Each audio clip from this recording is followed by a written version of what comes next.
Hello there. Before we get started on today's episode, I'd like to ask a short favor.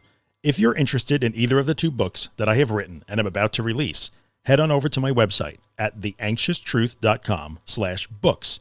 There you can learn about both books, one of which is free, and you can get on my mailing list to be notified when each book is released and how you can get it. I would really appreciate that. Okay, let's get rolling. Hey, what's up, guys? Drew here, thatanxietyguy.com once again. Except today I am joined by a special guest, my new friend, Kimberly Quinlan. Kim is host of the Anxiety Toolkit podcast, which just gets rave reviews from anybody I ever heard that mentions it. So Kim, thank you for taking the time to come on today. I really appreciate it. Of course. I'm happy to be here. Kimberly is an OCD specialist. She's a therapist that's practicing in California here in the US of A. And why don't you take a few seconds and give us an idea of where you're coming from and what you do and you know, just kind of background and what's going on. Sure. Well, I have the awesome job of being an OCD specialist or an anxiety specialist here in California. I see clients in my private practice. And basically what that means is I get to teach people how to face their fears, which is a wonderful job because even though it's scary for the person doing it, they end up coming out on the other end so empowered and feel like they finally got a grasp on how to manage their anxiety. So there's the private practice piece. And then I also have, for those who don't have access to a therapist, which is a lot of people, because unfortunately, there are very few therapists who understand how to treat OCD. I also have online programs for people who don't have access to therapy. And that's more in the terms of anxiety courses and OCD courses. Yeah, we talked about that a little bit. And for you, unfortunately, and we should probably address this right away, not being licensed outside of California, do you want to talk about that a little bit? Because you're going to get contacted. I know you will. Well, and that was my dilemma. So like I said, I'm so blessed to work with the clients that I have.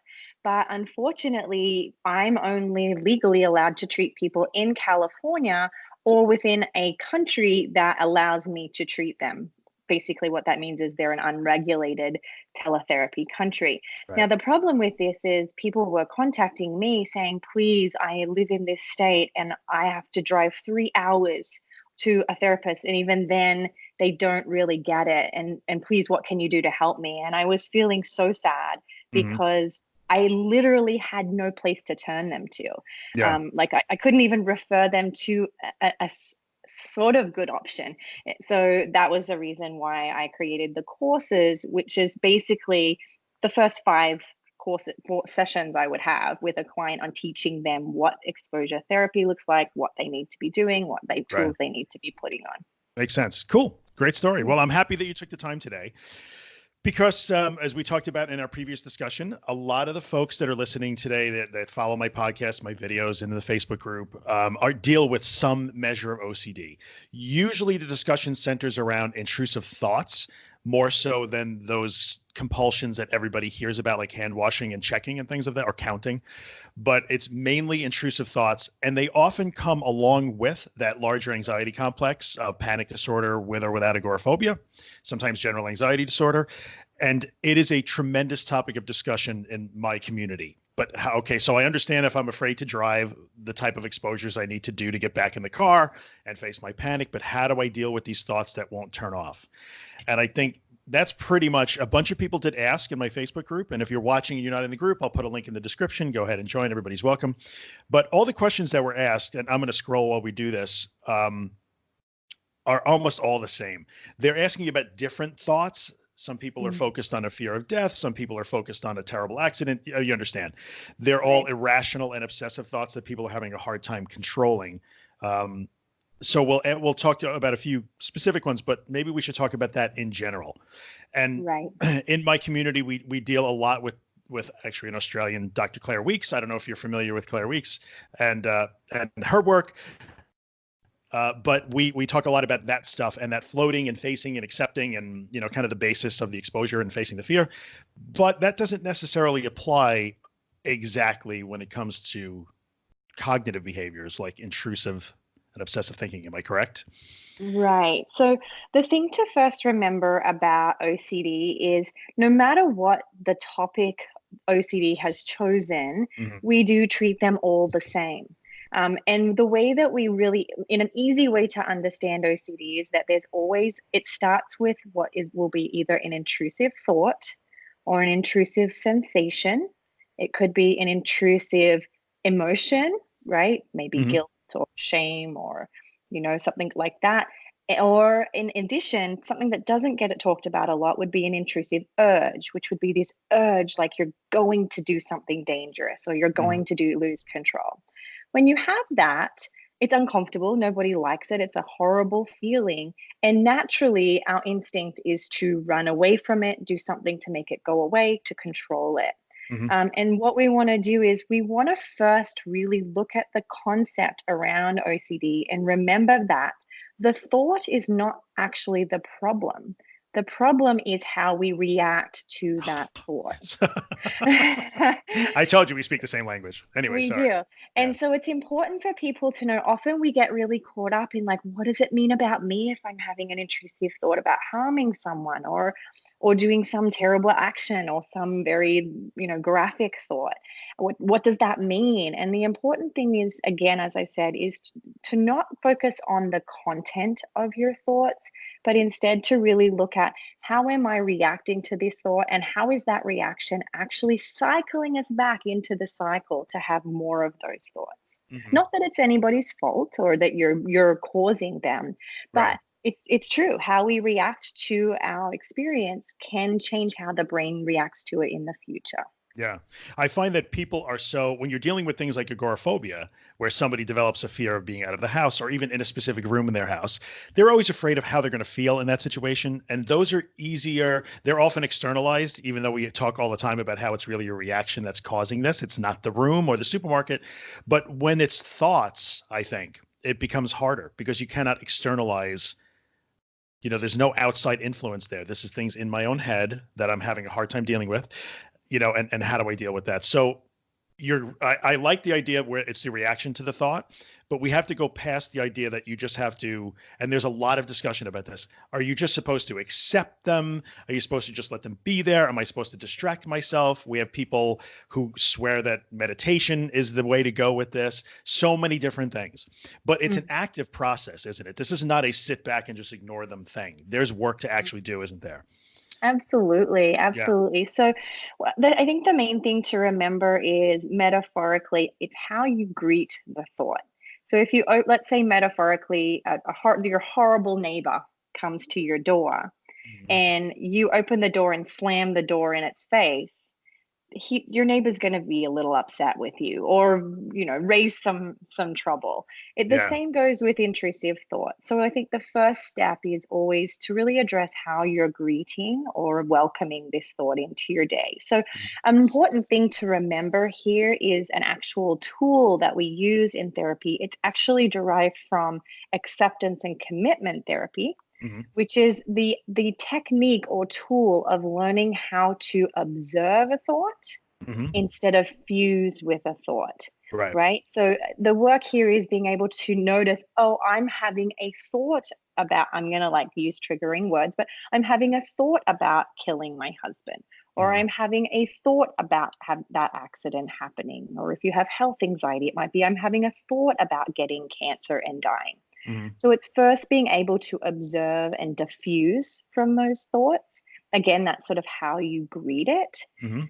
That in and of itself can be enough for some people. Mhm. But if you're really stuck, and let's say you've been dealing with this and you've been reacting to it for some time, that probably won't be enough. And you will need to engage in exposure and response prevention, which is a Mhm. specific type of cognitive behavioral therapy. All of what I'm talking about here is scientifically proven. Like none of this has been pulled out of my back pocket. Right. Um, and so exposure and response prevention to thoughts would be around what we would write an imaginal or a script about that terrible thought coming true. And Mhm. then I would actually have you play around with it in creative ways. So let's say if you were afraid of harming someone, if you were my client, and this is what I teach in the course as well, is I would have you write this terrible, horrible story. I get you, like it's horrible. And I want to always preface it with, this is not easy work. I Right. always make the joke with people is you should not want to see me. If you want to see me, I'm doing something wrong. Right. Because you're Right? going to make them do this hard work. Exactly. I hear it all In the the time. kindest way possible. I Right. want you not to look forward to seeing me.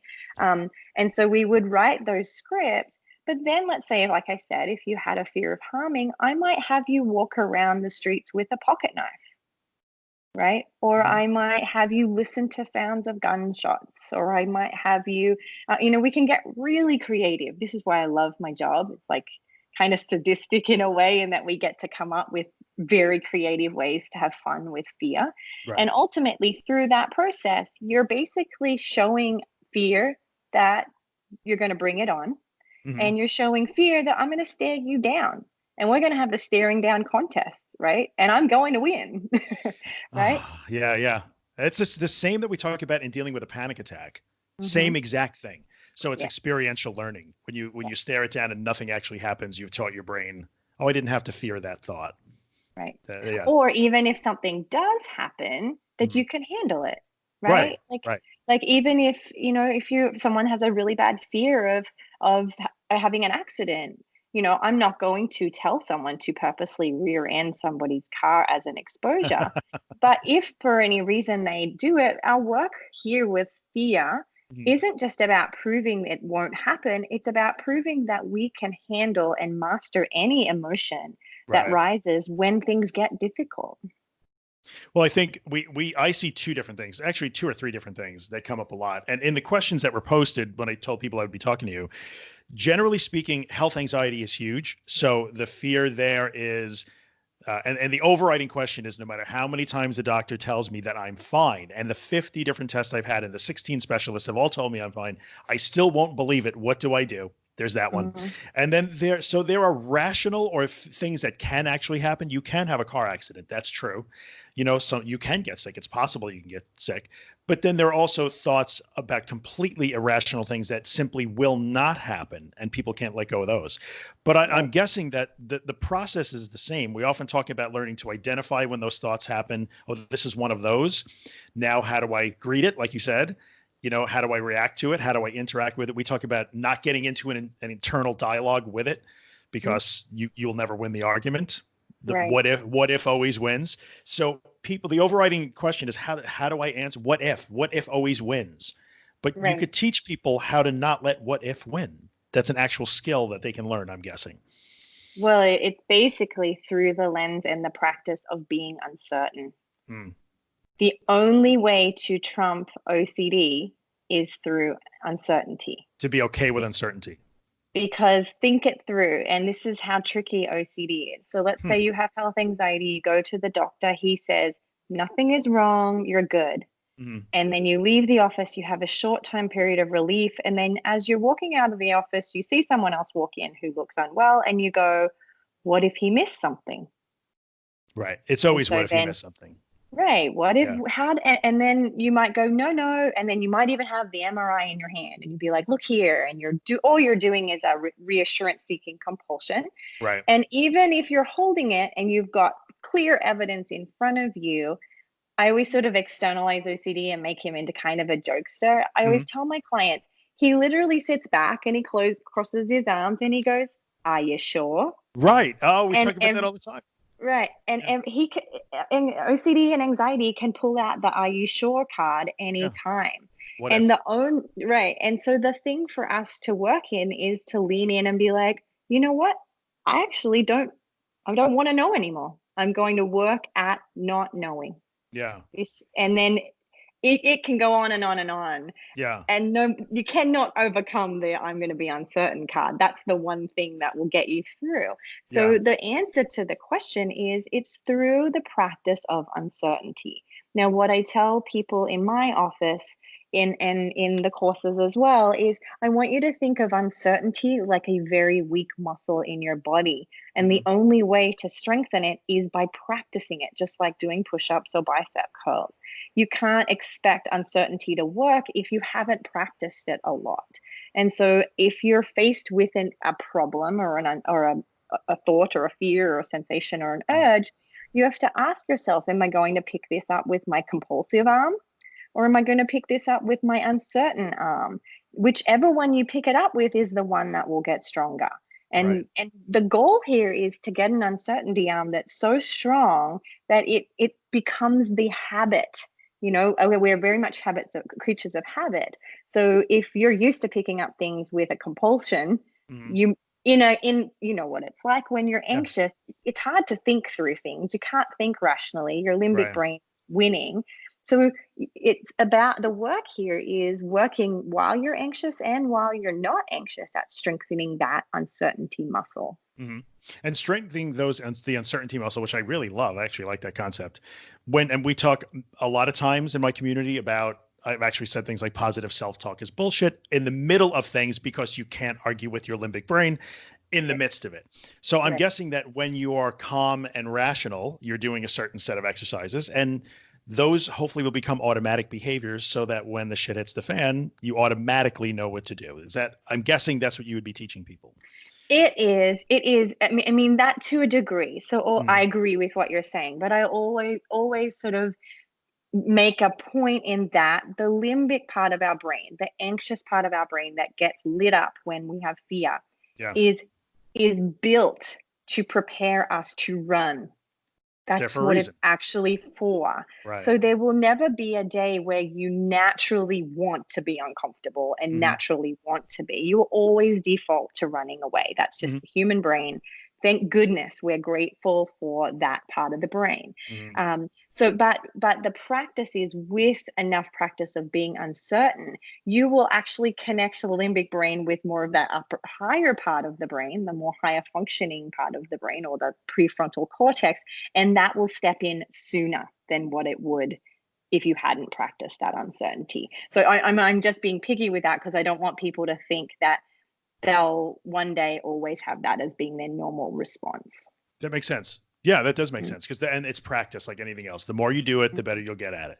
Yep. But this is practice doing hard things and Ugh. facing these thoughts and welcoming them in, and people go down that road where they're trying to shut them out. Let's talk for a second about distraction. Mm. Like most people will find in just about any of the anxiety situations, be they cognitive or overt, like a panic attack, if I get it, they color or they use those little devices. I get on the phone, I talk to somebody, they get out of their own head, and suddenly everything seems to be better, which is great, except what happens when you can't color? So I Right. don't know, how does that play in your practice and what you're teaching people? And I would think with thoughts, distraction is a huge strategy for, I'm guessing, many people. They just want to Right. distract or drown them out. But Right. sometimes you can't drown them out. And what happens? You're not actually building resiliency and skills if you just run from them and Right. distract, I'm guessing. Right. Well, the science behind this is a concept of what we call thought suppression. So, what Mhm. we know in science is that if I put you in a room and I put you a little on a table, this is the science experiment they did. Forgive me if your crowd know this already, but It's if okay. I put you in a room, brought 15 people in, and I said, okay, everyone gets their own desk. For the next 15 minutes, I want you to not think about white elephants. Hmm. Here's a button. If you happen to accidentally think about white elephants, you have to press the button, right? So everyone sits there and does that. And then the 15 minutes is over, everyone leaves. Then they bring the same 15 people in and say, okay, for the next 15 minutes, you can think about whatever you want. If you want to think about white elephants, you can. If you happen to think about it, hit this button. Which group thinks about the most white elephants? Yeah, the people that aren't supposed to. Right. Right, Because exactly. the act of trying not to think about something is the action of thinking about it, Correct. right? Yes. So thought suppression never works, Hmm. Hmm. right? And so we definitely don't want to do that. Now, distraction is a tool that is used in dialectical behavioral therapy. Hmm. That's mostly for people who have such strong emotions that they are self harming, suicidal, going to make very poor decisions for themselves and their health. Hmm. And so distraction has been a good tool for people who are really heightened. But the problem was if, even though with people with anxiety are technically very heightened, the distraction ends up acting as a thought suppression, right? So it's Right. not effective. It's really confusing because people see people talking about distraction, but it's actually, this is where John Hirschfield, a very good friend of mine who's written a lot of books on OCD, always says, that's for them, not for me, right? Okay. Distraction is good for other people, but not for the person or the brain with OCD. Right. The same as you go into a hospital, there's always going to be like the antibacterial wipes things. That's good for everyone who doesn't have OCD, but if you have contamination, that's really not for you, right? Yeah, That right. makes That makes sense. sense. Yes, that actually makes sense. So what we do is we practice allowing the thought, but you don't have to sit there and just think about the thought. You can then engage in activities, but the thought comes with you. Mm-hmm. So you might say something along the lines of, "Hi, thought about killing people," or whatever it is. Yeah. "I really need to go get the groceries. Why don't you and I come and go get groceries together? And if you want to show up, you can show up whenever you want. I know that you've got a lot to say, but let's go get the groceries. Let's go." Yeah. Right? Yeah. So in other words, it's not, that's a different reaction as opposed to, oh no, here it is. Let me sit down and have a chat with it all day long. It's a slightly different thing. Well, it's this balance between you're allowing it, but you're also not engaging with it the whole time. Right. It's sort of the metaphor of, you can come, but you can sit in the back seat. You're not telling me where to drive. Yeah, exactly. Chat if you might, and maybe I'll listen or maybe I won't. We sometimes use the analogy of the infant screaming in your face or the toddler that really wants ice cream. And every parent has done this. You let them scream and ignore them. That same thing. No matter how much it screams in your face, just keep doing what you're doing. Exactly. Like, let it scream. Yeah, exactly. Right. So these are all really valuable things. And some, I was just scrolling through some of the questions that came up. And like I said, they're all along the same lines for the most part. Very few people, at least in my community, seem to deal with actual physical compulsions like checking or tapping or any of those things. It seems to all be cognitive. So I think we've covered a lot of that to a sense. But one of them came up, and yes, health anxiety is uncertainty. Existential and death anxiety, certainty. Like, yes, we're all going to go. Today is not that day. Or maybe it is. Who knows? Right. But one person asked, it's that whole be gentle to yourself thing. And we talked about this in relation to overcoming panic disorder and agoraphobia. Give yourself the space. How far should you go? A lot of times the gentle approach sometimes backfires and creates so much space in my head that I have this endless loop of ruminating. So I think this is a topic that comes up all the time when we're talking about physical exposures and that whole like, oh, I know it was hard. It's okay. Be kind to yourself. Like have a cup of tea. You don't have to do it today. No, you do have to do it today. So do the same rules kind of apply in your situation? Like you don't get to take, I always tell people there's no days off until you know that there's a day off. Like there's no day off because you want a day off. You'll know when it's time for a day off. There's no days off from this. So do you find that you're in the same boat with your clients or? Right. I really, yes, absolutely. Not only my clients, myself included. Like, let's just be real. I had a really wonderful conversation with Kristen Neff, who is the very, very well-known researcher in the area of self-compassion. And the way that she frames it and the new research about that, which is so awesome, is we've misunderstood self-compassion and self-care as only doing gentle, slow things like having a bath and candles and fair and cotton candies and backing away from challenge. Yes. But that is one component of self-compassion. There are two, and it's what they call it is the yin and the yang of self-compassion. So the yin is that very maternal, like, how can I hold you in close to my heart kind of thing, which is very important, particularly given that intrusive thoughts usually come with a ton of shame, right? But there's also the yang of self-compassion or self-care, which is doing the thing that will propel you to actually live the life you want. The self-care isn't just sitting on the couch.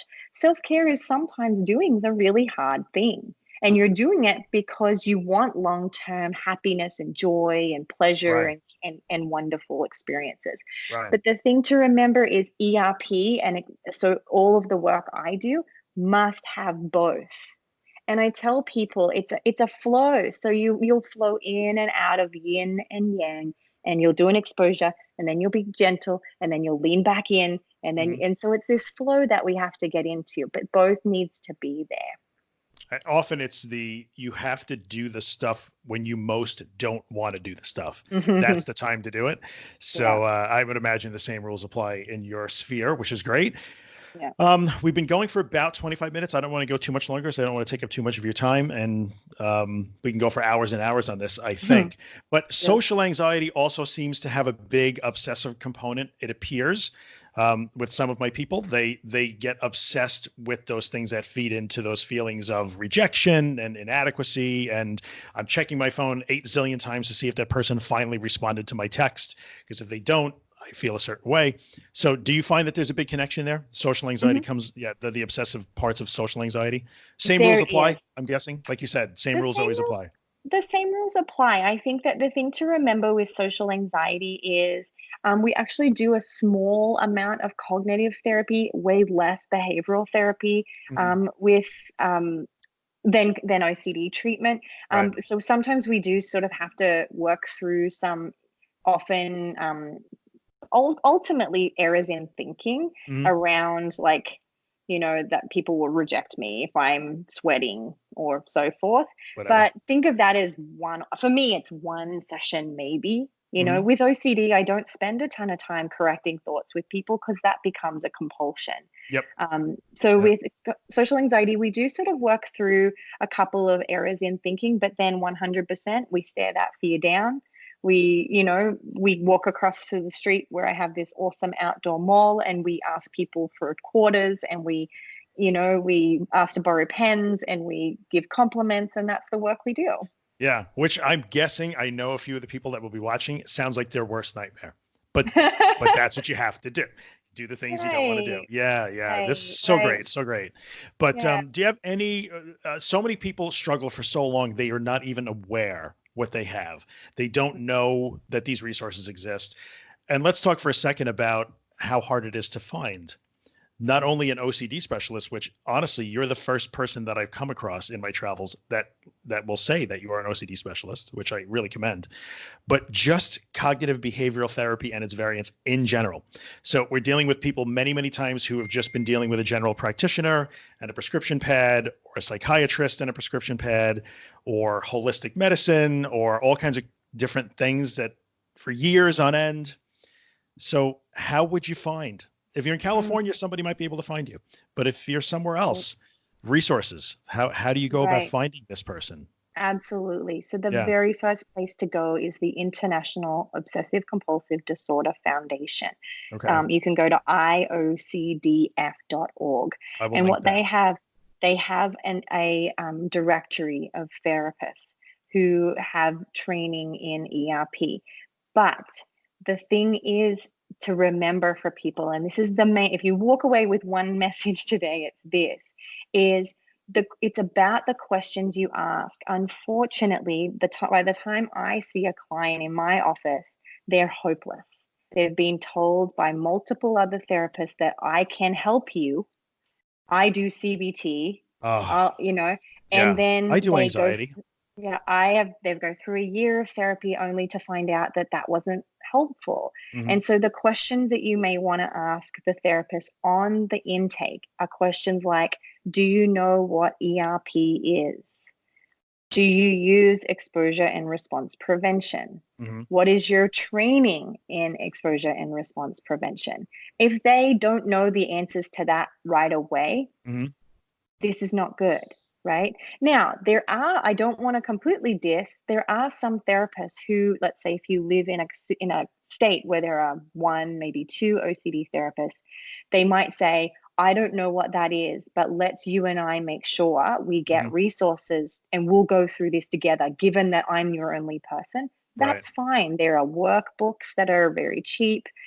There are resources like similar to what I've created that can help therapists become trained, and therapists can become trained through the IOCDF, and there's a certification there. Yeah. So make sure you ask the right questions. That will save you tons of time. Yeah. And I always try and remind people that in the end, the therapist is working for you. So you have to advocate for yourself. And if you think those questions don't sound like the right answers, and beware of the old, oh yeah, I do anxiety. I have patients with anxiety. I'm sure you must hear it Yeah. too. Yeah, I have patients with OCD too. Right. Yeah. It Right. seems like a very specialized thing to work on. Right. It Yeah. takes, the average is 7 to 14 years for someone with OCD to get the correct diagnosis and treatment. That's horrendous, That's right? terrible. It's Yeah. terrible. So, there's questions to ask, and I'm so grateful that, to be on here and help if anyone, has Yeah. just now in the early stages. Hopefully that gives them some resources to move to. There are Absolutely. great workbooks as well if you're, that's sort of more of what you're able to do or wanting to do. Yeah. Some people do like to work on their own if possible. Mm. 30 Mm. seconds. Do you recommend it? I feel that Recommend when what? people are overcoming things like panic disorder, agoraphobia, I believe they can often do it on their own. If they have the right resources, the workbooks they read, they're in contact with people who are in the know. OCD, can you tackle it on your own? Yes, absolutely. Yeah. Is that going to be really hard? Yes. The Mhm. problem is that when you're in your own thoughts, it's hard to kind of call yourself out on your own BS. You know what I Yeah, mean? yeah, yeah. So it's harder, but it's doable. People do it all the time. And the cool thing is there are resources out there like your podcast and things like that are support groups, online support groups that can just help us along the way. Yeah. I'm a 100% believer that you can get better and live your best life. I want to make sure I add that doesn't mean you won't have anxiety and that you won't have intrusive thoughts, Right. but you can live your best life with Correct. them. Yep. That's why I want to make sure I say that because it's important to know. But yes, I have very much hope that people can get better and live their best life. That's great. Well, thank you so much for taking the time. I so appreciate it. And maybe we'll get to do a few more of these at some point. But Anytime. give me your Listen. website is, how do people get at you? So you can follow me on Instagram. It's Kimberly Quinlan. It's Mhm. Kimberly with an E, Kimberley. Or Thanks, you Mom can and find Dad. me. Exactly, that's my Australian spelling of words. But if you're interested in any of the online resources, I have CBT School, Yeah. Cognitive Behavioral Therapy School.com. Yeah, it's great. I was on the site. You have a lot of really good stuff there. So you guys should Oh, check it thank out. you. All right. Thanks, Kim. I'll talk to you again soon. Likewise. All right. Thank Take you. care. I have to stop recording now, the awkward part.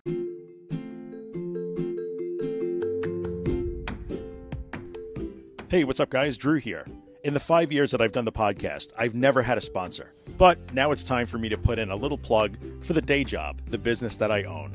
And that business is managed WordPress hosting. So if you have a website and it runs WordPress, and you'd like WordPress hosting that makes WordPress faster, more secure, and way easier than you ever imagined it would be, then check out Helix. You can find us online at imhelix.com. That's IAMHELIX.com. We took a long time to build Helix. I'm super proud of it. It works spectacularly. We take really good care of our customers, and I promise we would take really good care of you too. So if you're in the market for WordPress hosting that will blow your mind, check out Helix. I would appreciate the consideration. I thank you for coming by and listening, and I'll see you the next time.